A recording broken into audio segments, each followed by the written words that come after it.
Good morning. Welcome. This is Angela Coulter, your Consciousness Transformation Ascension Guide, originator of Trinity Energy Progression, co-host of Ascended World, the other podcast I do, bringing you this week's Living the Shift. And today, seems to be a very elementary term, but it actually is deceptive in how challenging it is for so many. And it's funny because the conversation started, Sarah C. Gavagnoni and I, who do the Ascended World on Mondays, and we do the whole Wonderland program and everything, and all that beauty.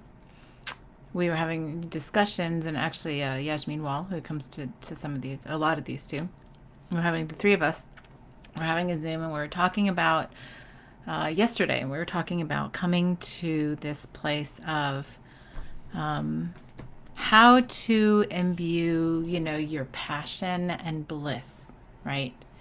And how do we live it? Because so many in our realities and stuff, so many of us don't even know what they're like, and it sounds so very basic, right? Of course you know what makes you happy, right? Yeah, I cannot tell you the number of individuals that I have worked with over the past 10.5 years, almost 11, who have said, when I've asked them, so if you take away the element of other people could possibly make you happy, because nobody makes us happy except allowing it for ourselves, right? So it always comes from within. So if we take away your spouse, your kids, whatever, and say put you on a stranded island and a desert island, and you can have anything else, that would allow you to express your bliss and be your bliss, what would that be? When I form that question in that way, a majority, not just a few, a majority of individuals will say to me, I have no idea.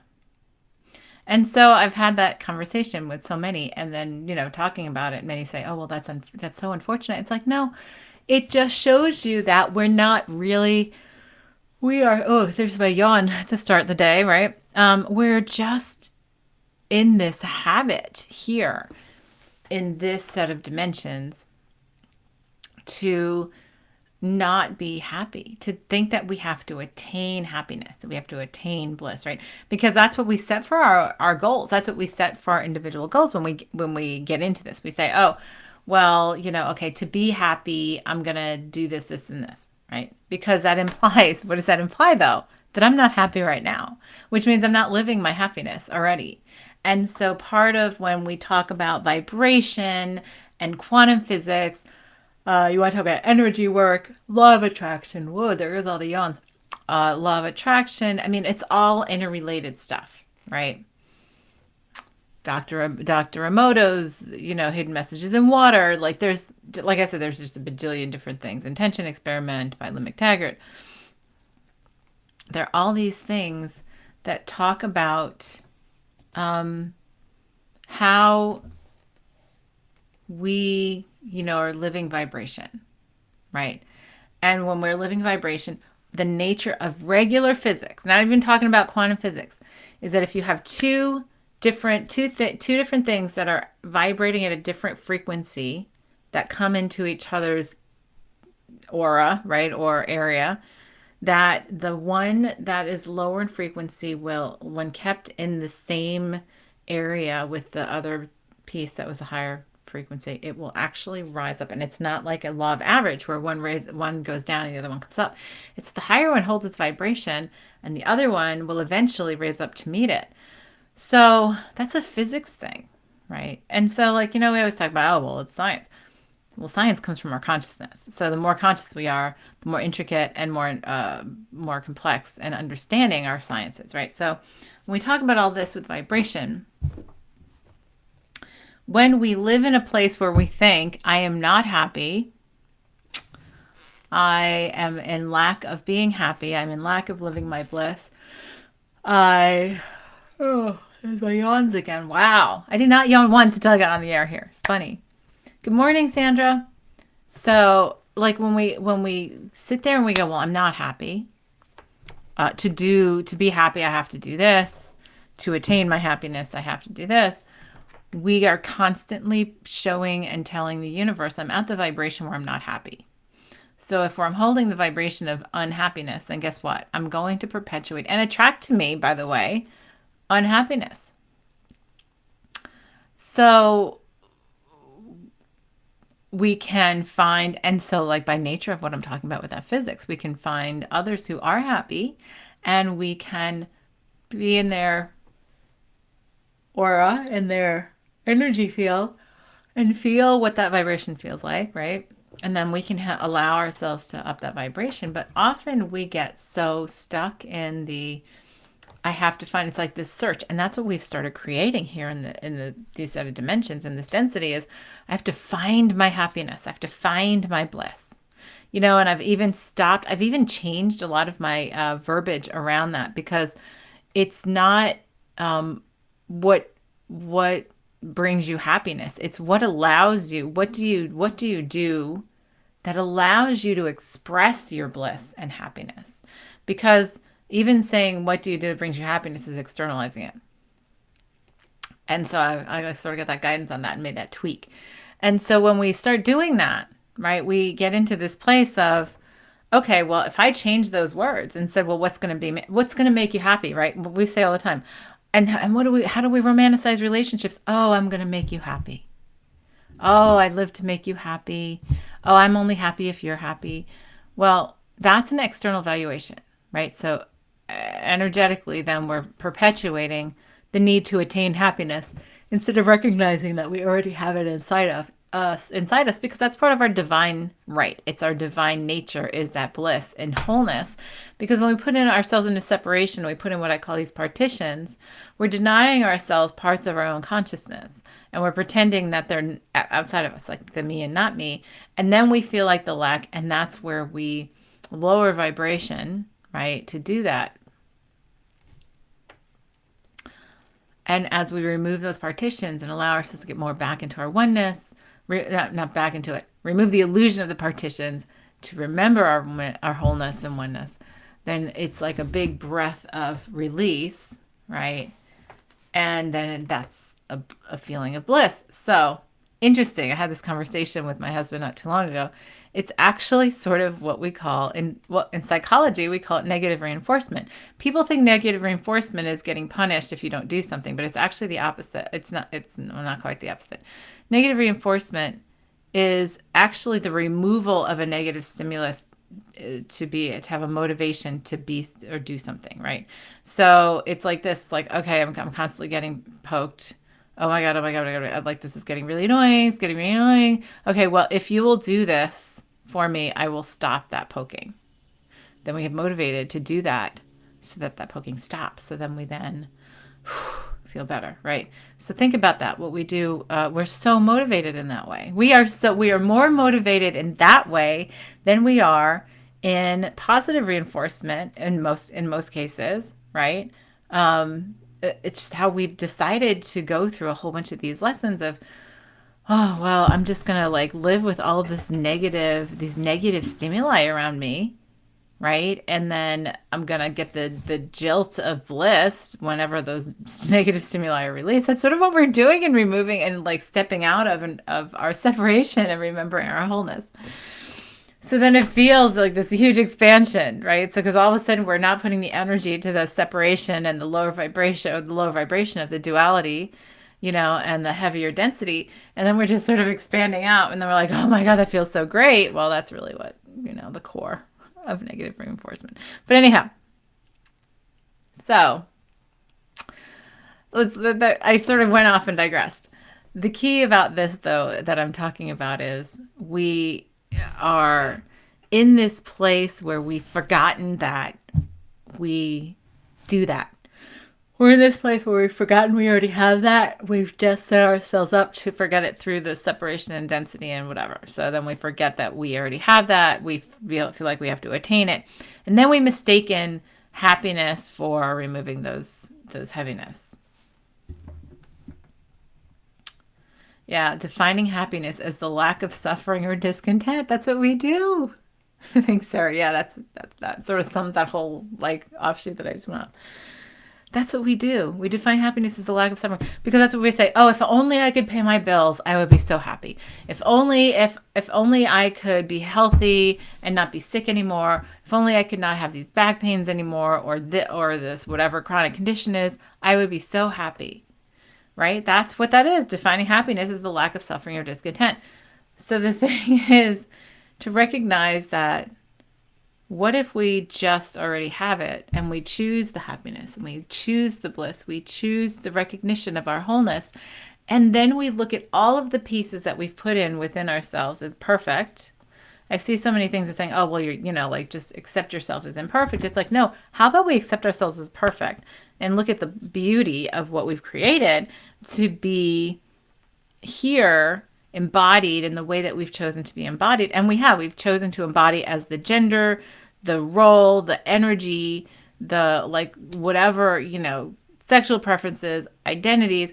We have, hair color, eye color, nationality, blah, blah, blah, genetic dispositions and all that. We've chosen all of that to when we embody this part of our consciousness as the individuals that we all are, so that we would have the lessons that we wanted to have in separation. And we set this up as the perfect costume to do that. That's why we have so many different shapes and sizes. Yes, and Sarah says we're perfect just as we are. Exactly. So that means we're perfect. When we look at it from that perspective, it's like, yes, we're perfect. And what there is for us to do is to honor that and say, okay, and now I choose to have those lessons with bliss, while living my bliss and happiness and appreciating the perfection of my creation of this body and this set of lessons. How do I do that, right?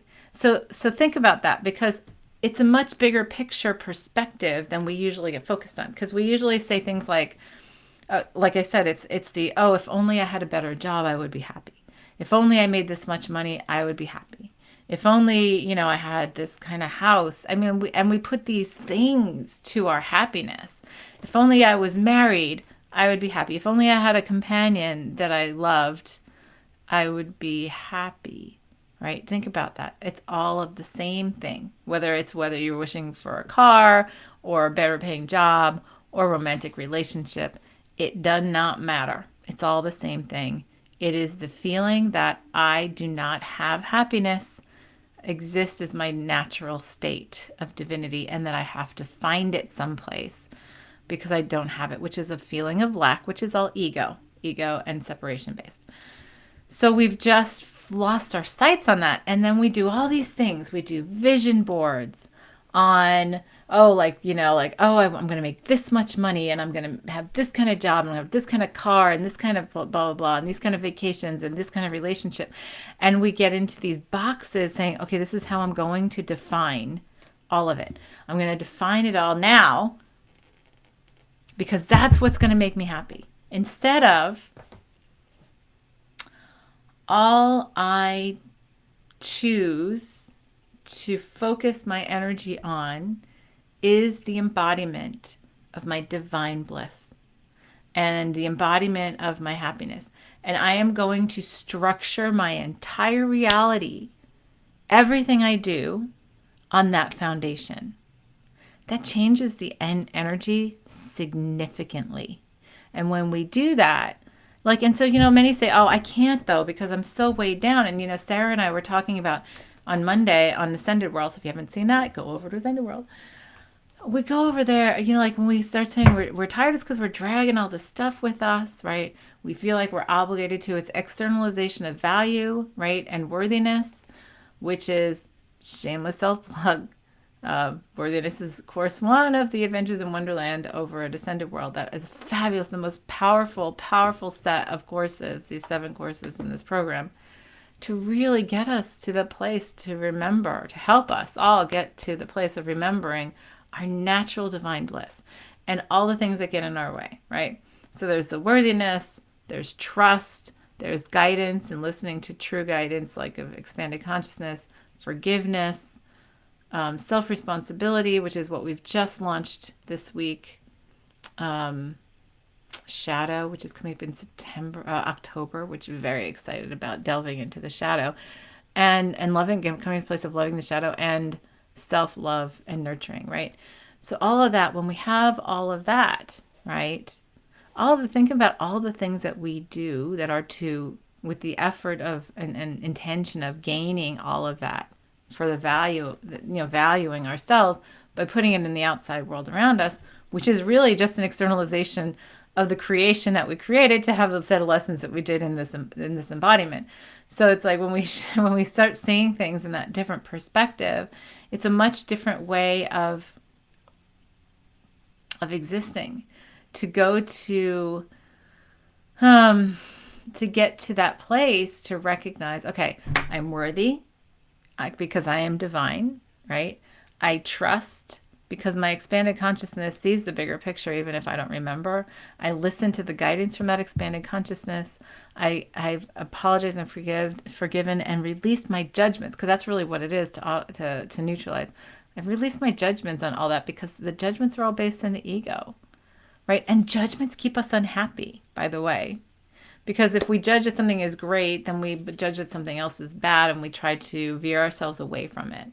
Yeah, judgments keep us unhappy and they keep us in that place of lacking happiness, because we're like, oh, well, that's bad. Even when we judge other people, oh, look at that. Oh, blah, blah, blah. And it brings up stuff that we have within us. And really, when we judge others, it's what we're judging within ourselves, what we're just shooting the arrow out to somebody else. And so, and then there's the self-responsibility of the creation of my own reality, right? And the shadow, embracing the separation that we've created as part of the perfect lessons we set up to come to that place of all-encompassing self-love, which is where the basis of our happiness comes from, right? So when we come from that place, and I didn't really mean to go off on that, but it really fits so perfectly, and this is why we do that, why we're doing this program on top of it. But the thing is, when we come from a place of happiness, when our focus is truly to explore, to uncover, not to gain and attain, but to explore and uncover our natural state of bliss and happiness, our divine right of that, and to infuse it into every breath, everything we do here, it shifts the entire way we focus the intentional creation of our experience. Because when we're sitting there going, okay, well, my vision board is all about discovering that and allowing that within myself. And I don't remember all of what that is. So I can only put some maybe suggestions up on my vision board, right? Of what this could be. And I'm going to leave a big hole in the center. And I'm going to call that the hole of all possibility, and opening my heart, like as the center, opening my heart to allow all possibilities, in allowing myself to explore that bliss and happiness in every moment and every day. And I'm going to accept whatever that is presented to me that I might not even have intended in any way, shape, or form. And so I could say, yeah, winning the lottery, or getting this, or having these friends, or having this spouse, or having this house, or traveling here, or doing this, or having that. Instead of like, I can say those are suggestions, but the key is to leave yourselves a big void of potential and all possibility. And to say, well, these are examples. And so I'm going to give these as starting examples, as the baseline of examples, and then allow all beyond that to go beyond. Like, I love saying that, because when I say that, like, I keep my heart open, and this is what I put into my meditations pretty regularly. I add into the creation process when I'm, doing intentional creating, and I go, okay, I'm going to leave and I open my heart to allow all possibilities in the manifestation of these intended creations. And I do so with, and my only requirement is with joy, love, fun, Actually, I can just leave it be. That's just the trust part, getting to that full trust. And so many say, well, I'm just so down in the dumps. I just, I'm so suffocated right now. I feel so much disdain for the world, for those around me. And many say, well, how do I change that? How do I shift that? How do I even start? And it's like, well, this is where you start. It's taking a breath and focusing it on your heart and allowing yourself those moments of perfection and allowing yourself of recognizing the light that you are. And it's funny, it's like I have the most basic meditation that I put up, and I can put up the link, and I've done it before. I'll put up the link under here when I'm done. It's like it's like a 5-minute meditation, I think 5 or less than 10 minutes for sure meditation. And I call it it's just a heart expansion. And I have used that with so many clients, so many students, so successfully to really just help us get into that place. I mean, people think that meditation has to be like some big complex thing. And it's like, no, this is simple. It's simply tuning in inside. And even when I get to a place where I'm chattery and say, like, I can't even just sometimes, most of the time I'm just there. Like, I'm like, okay, so I'm just going to focus on the nothingness and the expansion. Sometimes the chatteriness of the ego is still there. So I'll just go back to the basics myself and do that heart expansion thing. Because with the heart expansion is focusing in on that unconditional self-love, which is where our bliss and happiness truly is. Because when we're in that place of unconditional self-love, and like I am, excuse me, perfectly, incredibly, amazingly, divinely infinite in my ability and capability, and I am going and in my happiness and bliss, and I allow that, and now I'm going to explore it in every way, right? We can do that so much easier when we're in that place of focusing in on that unconditional self-love. And I've worked with people, I've worked with individuals who have said, I don't have that light, I don't have that spark, right? And I'm like, we all have that spark, or else you wouldn't be here. Like, this is the life spark kind of thing. And I had someone who literally, that's what she said to me. She yelled at me, I don't have that spark, I don't have that light. And I said, yeah, absolutely you do. And so I gave her the task. I'm like, okay, but you have to listen to my instruction, and you have to follow what I'm going to give you, is what I call home play. I'm like, I want you to do that heart expansion thing every day. That's why I did the recordings, because then it helps people just to do it. They can access the recordings. Do it every day. And then we talked again, I think a week later, a week and a half later. And it was like the day before we got on, she was like, oh my God, I finally saw it. And I said, do it, whether you feel it or see it or not. It doesn't matter. I want you to just do it. Keep on doing it. And so it took about a week. And this is somebody who was in a really, really dark place.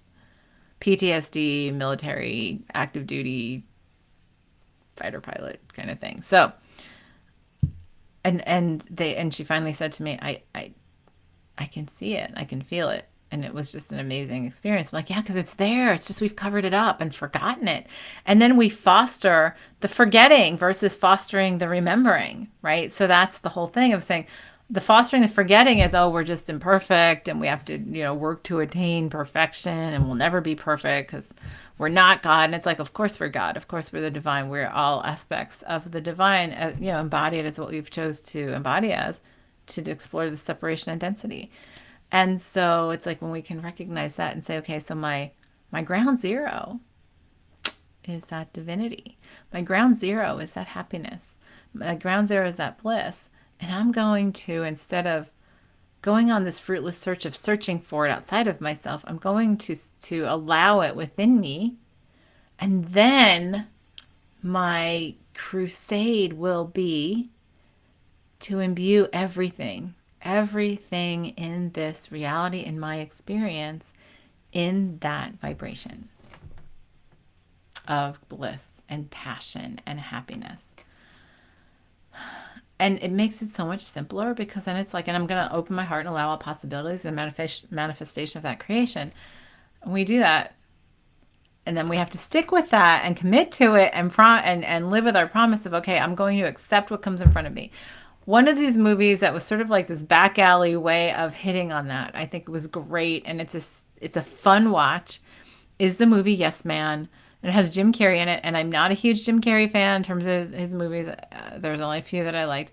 But Yes Man had such a great message, because it was so funny, but it was all about somebody who decided to say yes instead of saying no in their life. And that's really what we're doing. When we're saying yes to allowing for those possibilities and allowing ourselves to be served as the divine bliss that we are in nature, right? Instead of having to give it away to get it back again. And so having this on my mind, it was interesting that this morning I pulled up my Facebook, and, they have the, like the past, like 7 years ago, you posted this, da da da. Memories, that's it. And I was like, oh, what a perfect post that I reposted, because this is so exactly, I'm going to, because I want to sort of hit on this really quick. So it was an Abraham quote, and it says, "You're not ever going to teach them how to vibrate, nor would you want to change them all to a place of vibrating just like you. Your work is not to fix them, they are not broken. Your work is to choose from among all of that which feels best to you and fixate on it as long as it gives you pleasure and joy. And in doing so, you will align with the energy of your source and you will live a magnificent experience. You just have to not let your joy depend on what anybody else is living, because that'll get you every time." And I was like, look at that. Of course, perfection, synchronicities everywhere. So I reposted that because I was like, oh, this is what I'm talking about today. Because when we get into, I'm going to shift quickly into, we get into being, working in the spiritual realm, and we get into this thing of saying, well, what's my purpose? And how do I help others do this? Well, first of all, we can't help others do that if we're not there ourselves, right? Like, and yes, we can. No, we can't. Yes, we can. No, we can't. I mean, we can help people get there, right?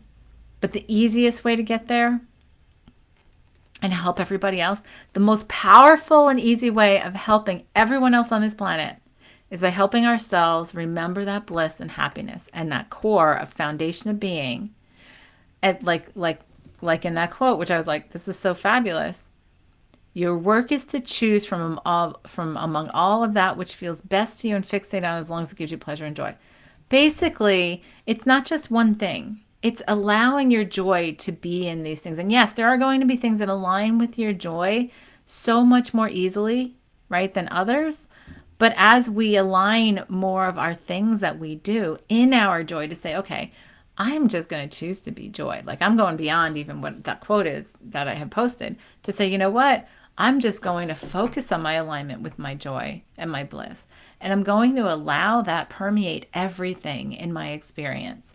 Because we get into these little holes of definition and boxes to say, I have to find happiness in my relationships. That's it. Or in my home life. Or my job. I have to be passionate in my work. And it's like, well, what if we're just passionate with life? Passion of life. And that means something different to everybody, because that's why we embodied ourselves individually. So, if we simplified, because we've made things, the mind, the ego loves making things so complex, and it's fun. The complexity is fun. The ego loves it. There's nothing wrong with that. But we've mired ourselves down into almost too much complexity, to see how much we can sort of carry the burden. And I was like, no more burden, no more neck problems or back problems or hip problems. No more burdening ourselves and hurting our legs, knees, and ankles because we're stopping ourselves from moving forward because we're burdened down with the stuff that we're holding on for ourselves and for everybody else around us. What if we shed it all and started from scratch and said, okay, my new foundation is to commit myself to my happiness and my bliss. And I'm going to find that in every day and in everything I do. And I'm going to allow that in every day and everything I do. And I'm going to open my heart for all possibilities to see what can happen and transpire in synchronicities and magic and just incredible stuff by allowing that to be my singular focus in life. And in doing that, I know I fulfill my purpose in helping everyone that I meet, everyone on this planet, because every one of us who does that raises the vibration more, sets a higher foundation of vibration, and then we shift into a different place so much faster. So see that? Simple as that. So look at that this week. Look at that. Look at from where you are working to, find happiness, and instead shift that to allowing your happiness, allowing your bliss. And what would that look like? And I said I will post the link to that basic heart expansion meditation if you need some help. And I know many who watch this are pretty advanced in their understanding. So it's embracing the divine within us. It's embracing our divinity and that our natural state is bliss, And then we shift it into a place of, well, then how do we maintain, the shadow and separation, and we will eventually not. How do we complete that whole lesson while also living in that state of our natural state? So that can be a mind bender because we're not used to thinking from that perspective. So start with that, and I am sure, because I was not going to talk about this today, but guidance was to talk about it because there's going to be even more to talk about on Monday with Sarah on Ascended World. So I'm sure this will be a little continual conversation. So stay tuned, but tune in for yourself, and look at that within your experience and see how you can start to shift that. And we'll see you next time. Thanks for joining me. This is Angela Coulter signing off with this week's Living the Shift. Have a good one.